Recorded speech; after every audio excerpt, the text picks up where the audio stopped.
Hello everyone. आज date है 17 दिसंबर 2020 और हम द हिंदू न्यूज़पेपर की न्यूज एनालिसिस कर रहे हैं। तो चलो स्टार्ट करते हैं। देखो, जो हमारी फर्स्ट न्यूज है वो सुप्रीम कोर्ट से रिलेटेड है। सुप्रीम कोर्ट ने बोला है कि जो फार्मर प्रोटेस्ट चल रहा है उसको ध्यान में रख के फार्मर और गवर्नमेंट टॉक्स होनी चाहिए, इसके लिए कमेटी बननी चाहिए। तो सुप्रीम कोर्ट ने इसमें बोला है कि जो फार्मर्स के रिप्रेजेंटेटिव हैं उनको इसमें इंक्लूड करो।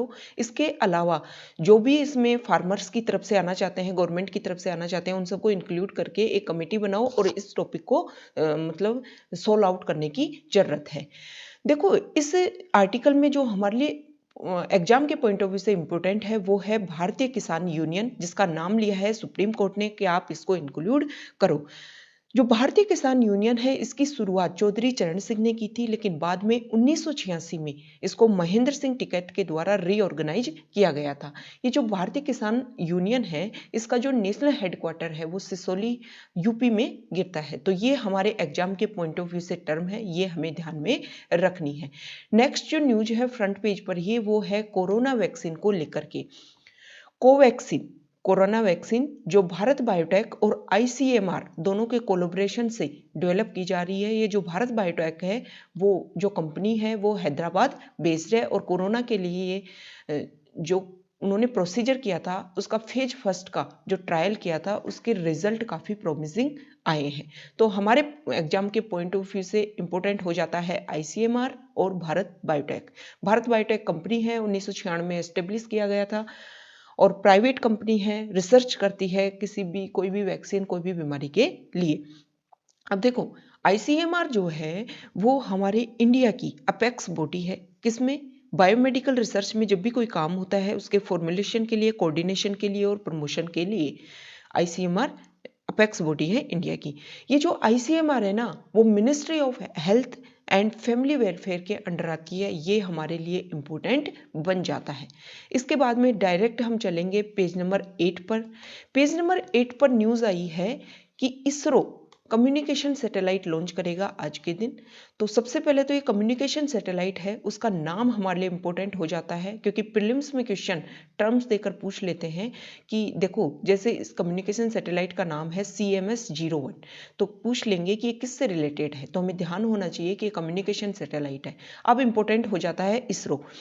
देखो, जब इसरो एस्टेब्लिश हुआ था, इनको स्पार प्रिजीडिंग एजेंसी थी, इनको स्पार के रूप में जब ये एस्टेब्लिश हुआ था 1962 में, उस समय हमारे पीएम थे जवाहरलाल नेहरू जी और विक्रम साराभाई की मतलब उन्होंने रिकमेंडेशन दी थी, उसके आधार पर इसको एस्टेब्लिश किया गया था।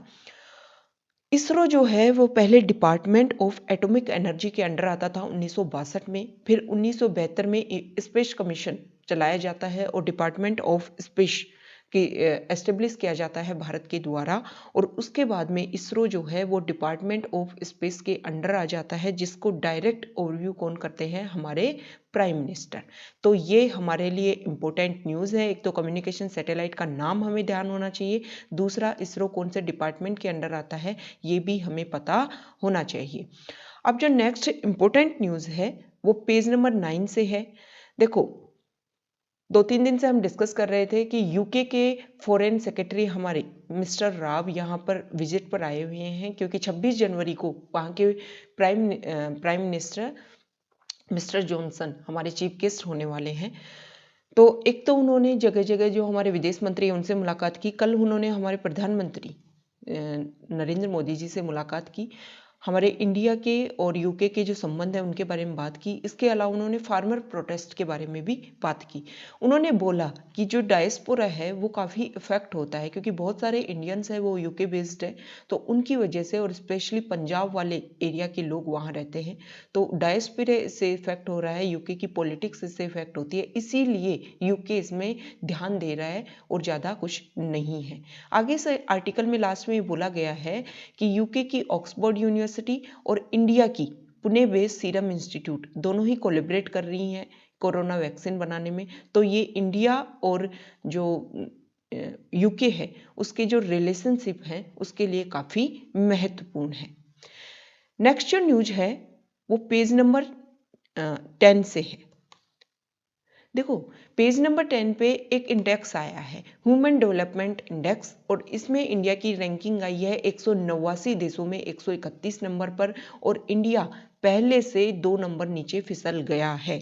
देखो जो ह्यूमन डेवलपमेंट इंडेक्स है वो यूएनडीपी के द्वारा जारी किया जाता है, यूनाइटेड नेशन डेवलपमेंट प्रोग्राम के द्वारा, और 189 देशों के इसमें ध्यान रखा जाता है, जिसमें इंडिया का 131वीं रैंक आई है। इसमें जो आधार माना जाता है ये इंडेक्स निकालने से पहले वो लाइफ एक्सपेक्टेंसी, एजुकेशन और पर कैपिटा इनकम, ये 3 इंडिकेटर हैं, इनके आधार पर इन देशों का ह्यूमन डेवलपमेंट इंडेक्स जारी किया जाता है। लेकिन पहली बार यूनाइटेड नेशन डेवलपमेंट प्रोग्राम ने एक न्यू मेट्रिक को रिफ्लेक्ट किया है कि प्रत्येक देश का जो पर कैपिटा कार्बन एमिशन है ना, उससे क्या इम्पैक्ट पड़ेगा, इसको भी इसमें शामिल किया गया है।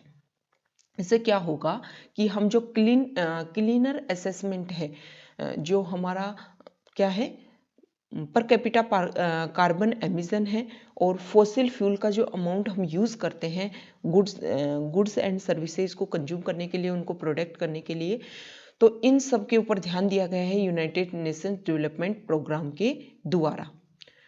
नेक्स्ट जो न्यूज है वो देखो, हाई कोर्ट के जो जज हैं उनका ट्रांसफ़र करने के लिए, उनका प्रमोशन करने के लिए कुछ नाम सुझाए गए हैं। तो ये जो सुप्रीम कोर्ट का जो कोलेजियम है ना, वो हमें ध्यान होना चाहिए कि इनकी कौन तो नियुक्ति करता है, कौन इनका ट्रांसफ़र करता है। सुप्रीम कोर्ट का जो चीफ जस्टिस ऑफ इंडिया है वो इसका हेड होता है। तो ये जो कोलेजियम सिस्टम है उसके बारे में हमें ध्यान रखना है।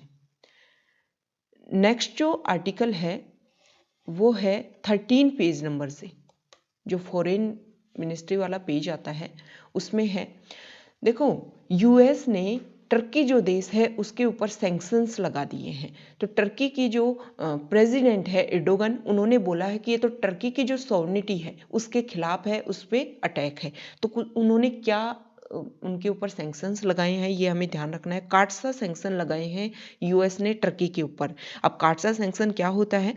Countering America's adversaries through sanctions act, ये काटसा एक्ट होता है, और अमेरिका के द्वारा 2017 में इसको पास किया गया था। अमेरिका ने ईरान, नॉर्थ कोरिया और रसिया, उनके ऊपर ये लगा दिया है, और टर्की के ऊपर इसलिए लगाया है कि उसने रसिया से डिफेंस सिस्टम S-400 खरीद लिया था। तो उन्होंने बोला है कि हमारे अमेरिका की जो डिफेंस प्रणाली है उसके खिलाफ है, उसके हानि पहुंचाने वाला ये सिस्टम लग रहा है, इसलिए उसके ऊपर, टर्की के ऊपर ये इम्पोज लगाए जा रहे हैं।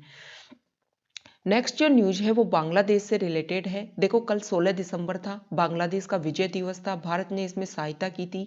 बांग्लादेश जो पहले पूर्वी पाकिस्तान जाना जाता था, पाकिस्तान का हिस्सा था, लेकिन पूर्वी पाकिस्तान और पश्चिम पाकिस्तान के बीच में कुछ क्लैश हो गए थे। एक तो इकोनॉमिक डेवलपमेंट को लेकर, एक सबसे बड़ी जो बात हुई थी वो यहाँ की जो राष्ट्रीय भाषा थी उसको उर्दू घोषित करने की कोशिश कर रहा था पश्चिमी पाकिस्तान, और इम्पोज करने की कोशिश कर रहा था पूर्वी पाकिस्तान पे। तो ये जो डिफ्रेंशिएट क्रिएट हुए थे उसकी वजह से विद्रोह हुआ, और विद्रोह में भारत ने साथ देने की कोशिश की। 1971 में ये युद्ध हुआ था, और भारत ने 3 दिसंबर को ये युद्ध शुरू हुआ और 16 दिसंबर को ये युद्ध खत्म हुआ। लगभग 13 दिन चला, और भारत ने पूर्वी पाकिस्तान को पश्चिम पाकिस्तान से आज़ादी दिलवाकर बांग्लादेश एक नए देश के रूप में एस्टेब्लिश करने में भारत ने काफ़ी हेल्प की थी। तो भारत और जो बांग्लादेश जो देश है वो दोनों ही देश इस दिन को 16 दिसंबर को विजय दिवस या फिर विजय दिवस के रूप में सेलिब्रेट करते हैं। तो ये आज की इम्पोर्टेंट न्यूज़ थी जो काफ़ी इम्पोर्टेंट रही हमारे प्रीलिम्स के पॉइंट ऑफ व्यू से। हर टर्म्स जो है हमने डिस्कस की। जो एडिटोरियल पेज है उसको हम नेक्स्ट वीडियो में डिस्कस करेंगे। Okay, thank you.